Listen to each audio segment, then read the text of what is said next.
You're jittery, you're not even hungry, you're able to run on fumes without even having to sit down and consume regular meals because you are all the way over, the needle's all the way over on the Okay, this looks like the final in a series of breather shows on overtraining symptoms. And again, quick recap of the rest that appeared over previous months. We talked about symptoms like thirst, overheating, frequent urination, and sodium potassium imbalance. We talked in the second show about cortisol, digestion, and menstruation. In the third show, we talked about twitchy muscles, skin problems, and sore throats. Then we asked, could libido be the single best regulator of training stress and stress-rest balance? Then we talked about cardiac symptoms of overtraining. Then we talked about crash and burn patterns, insomnia, grinding teeth, and food cravings. And then we get to the topic of today's, which is evening second wind and mood disturbances. So having an evening second wind, isn't that wonderful? You're kind of drag ass at 7 or 8 p.m. You're almost falling asleep at the dinner table. And then you come home, maybe have a bowl of ice cream because you have increased sugar cravings when you're in that spiral down of overtraining and overstress. And then you start feeling alert and energized with the second wind that kicks into gear while you're watching streaming entertainment, or even more demonstrably when you open up the lid of your laptop and start engaging in the dopamine triggering instant and variable stimulation of text messages, social media, or even working through your email inbox. An evening second wind is a key indicator of dysregulated cortisol production, where you experience a boost of energy and alertness in evening hours after dinner and around bedtime. This is when cortisol should be dwindling to a circadian rhythm low. So if you look at a graph of cortisol, and if you take those advanced tests, if you're feeling burnout and looking deeper with functional medicine, it's called the Dutch hormone panel, where you give a saliva sample several times over the course of the day at designated hours. So you have a morning salivary cortisol sample, and then you're directed to do one at midday, afternoon, evening, and late evening. What we're looking for is a match with the natural and intended cortisol cycle throughout the day and what the samples are actually delivering. And so if you look at a graph of cortisol, it spikes first thing in the morning or right before you wake up, actually, I believe. It gets a bit nice spike, desirable spike that helps you awaken feeling alert and energized. And then it will gradually and steadily drop over the rest of the day until it hits this low in the evening hours when melatonin comes in and takes over and spikes to help you feel sleepy and wind down. So if that's not happening and cortisol is spiking, this is a big example and red flag of abusing the fight or flight response and the hormonal mechanisms behind it.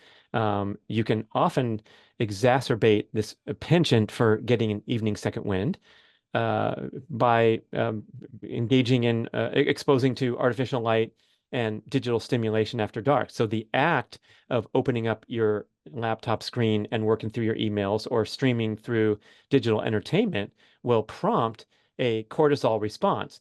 Now, if you're stress rest balanced and you're looking out for yourself and you're eating well and exercising sensibly, yes, you can probably get away with streaming a few shows on Netflix in the evening without this huge spike of cortisol that's going to keep you awake for 30 minutes, hour, 2 hours after your typical bedtime, or interfere with your ability to gracefully cycle through all the phases of sleep.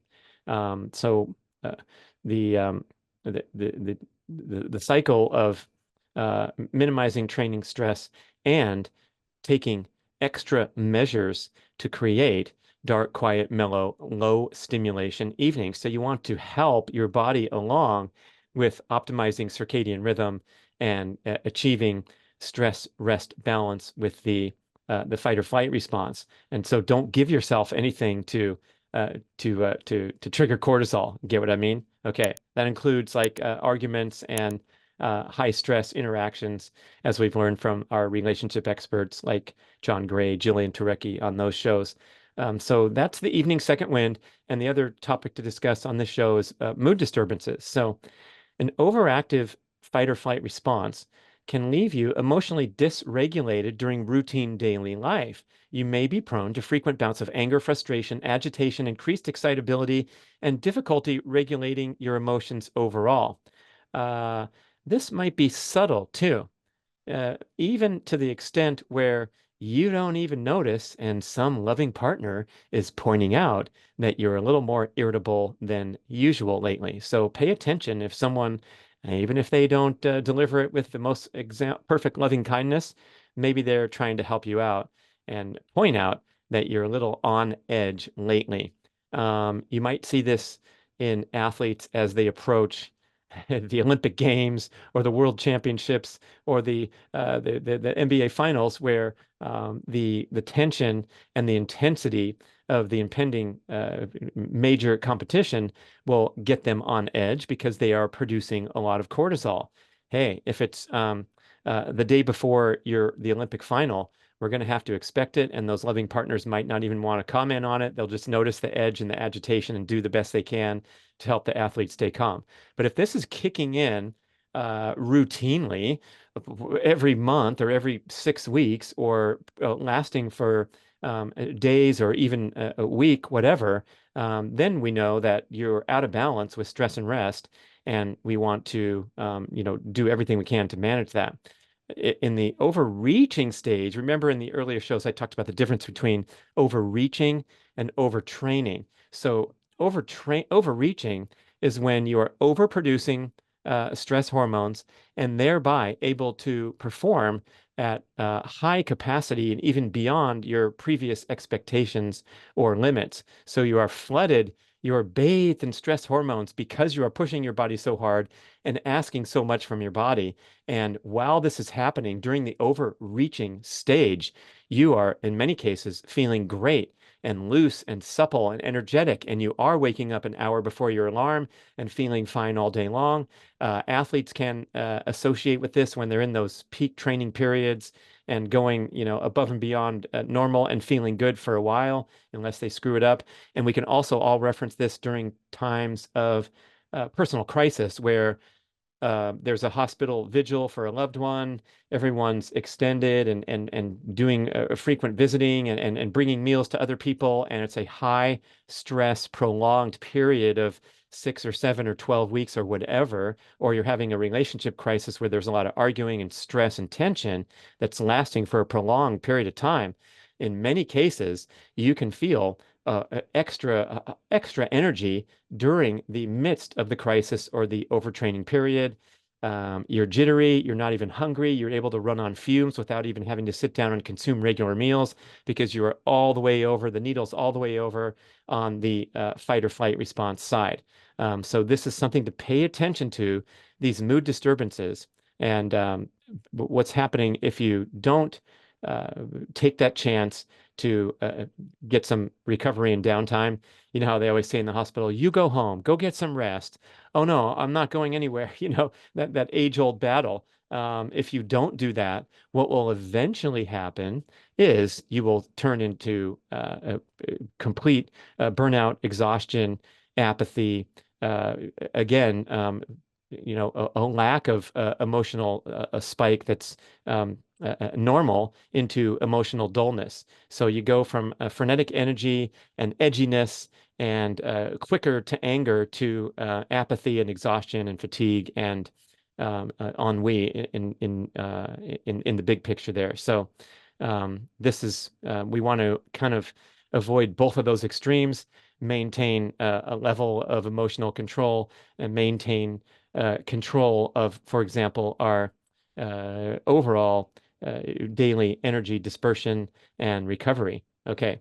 Um, Notice how none of the symptoms I described in this show, especially, but in other shows too, they don't directly compromise your workout or competitive performance. The athlete in overreaching can perform normally and even extraordinarily, but the energy devoted to these workouts comes at the expense of health, immune function, fertility, and recovery, more and more and more, so, until finally you do experience a tremendous, destruction of performance and typical workout performance as well as competitive performance to the extent that you're performing below even normal routine baseline. So you can't even go out and do an easy recovery run because you feel too tired, whereas the previous 6 weeks you were running more mileage and a little faster than you ever have before. So don't get fooled by the adrenaline cocktail that will mask the imbalance in stress and rest. That's why I described all these symptoms in all these shows. So if you're a little edgy and angry or someone's accusing you of that, you can reflect and sit down with your training log perhaps and say, yes, maybe I have been pushing too hard recently at both the office and in my workouts, and I can do a structured period of downtime where I purposely de-stress. I purposely get away from artificial light and digital stimulation after dark in order to facilitate a more restful period of my circadian rhythm. Those are the things that are going to help you correct course, and in the long run, of course, allow you to build and build and build with your energy and performance without the interruption that comes from a crash and burn or a true burnout experience. Okay, that was a wrap on the final of the many 7-part series on overtraining signs and symptoms. Hope you enjoyed it. Check out the primalhealthcoach.com and look at the Primal Fitness Certification course. I think you're going to love it, especially the section on overtraining.